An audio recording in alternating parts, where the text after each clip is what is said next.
The time when I had to retire, it was under other circumstances, obviously during COVID. So life went into lockdown and everything was just so strange. So when you're dealing with the open heart surgery there, that kind of takes the forefront of your mind.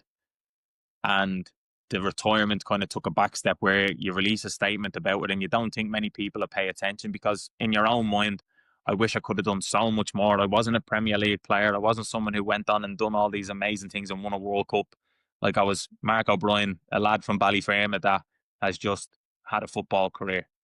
But the response that I had from it kind of surprised me that it was on Sky Sports, it went on to BBC, it was all over ITV. Then all of a sudden I'm having all these texts and then I'm getting these phone calls from past managers and people I've never played alongside.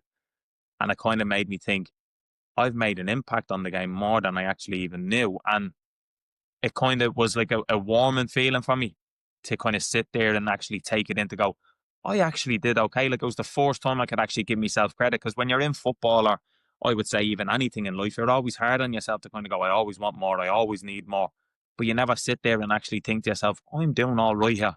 And that was the first time that I done it, that when I had that opportunity of receiving all those text messages and phone calls, it felt so nice. And when I was going in for the operation, it was obviously tough times, but this time around was so different to when I was 16 because I was feeling all the symptoms. I was feeling every last effect from breathlessness, fatigue, dizzy spells. I was feeling the palpitations in my chest. Like I'll never forget the evening that I first felt the valve go. Like it was after spending a day out walking. I got back here and in the evening I just felt it sitting on the sofa behind me and my neck was pulsing. Like everything was just like almost like you were getting hot flushes. My palms were going all sweaty. Like everything just felt so off. And I started, and it was catching me breath, like, and I was coughing and I couldn't really breathe. Now, I didn't know what it was at the time. So you speak with the doctor and they're kind of saying, look, I need to go in for like to have a scan, I get checked. And one thing leads to another because obviously hospitals were packed at that stage. I went into the hospital, got the scan, and they said, Mark, look, your valve is leaking and it's leaking very badly. And I remember there and then, my whole body just kind of went cold and I just felt numb. And I just burst into tears and thought, football's finished. And I'll never forget, like, I just couldn't stop crying because even though it was always inevitable that it was going to happen or there was going to be that one time I'd go back to a doctor's and they were going to say this, because when you get given a year to a maximum of 5 years and you end up getting 11. After those 5 years, you kind of take for granted all the good news you're getting given. And it's always like you just keep expecting it. And this one time that I didn't get it, you end up going into the hospital. And when you go into the hospital, no family are allowed in, nobody's allowed in. And I think in total, I spent about 7 weeks in hospital all by myself. I had the operation, but the lead up to the operation, they thought I had an infection in my valve, so they didn't know if they could operate straight away. So I had to wait 2 weeks. And then the night before my operation, I had to get blood tests and urine samples and all that to see if the infection was still there. And I remember the surgeon came into the room and I got moved onto the main ward. And when I got moved onto the main ward, the surgeon came in and basically said, he goes, Mark, look, your valve, he said, is hanging on, but he said it's hanging on very, very thinly.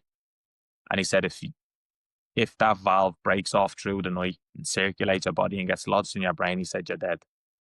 So he said, we need to keep a close eye on you. Now they found me mum, who was in an living accommodation across the road from it, to say, we might need to come over to the hospital. It's not looking good for Mark. So I was being told I had less than 24 hours of living.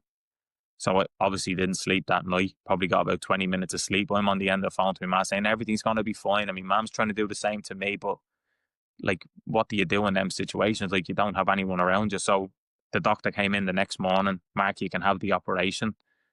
I'm bursting into tears again because it was like a change of perspective to kind of go, I was terrified of open heart surgery. Now I can't wait to have it because it's going to save me life.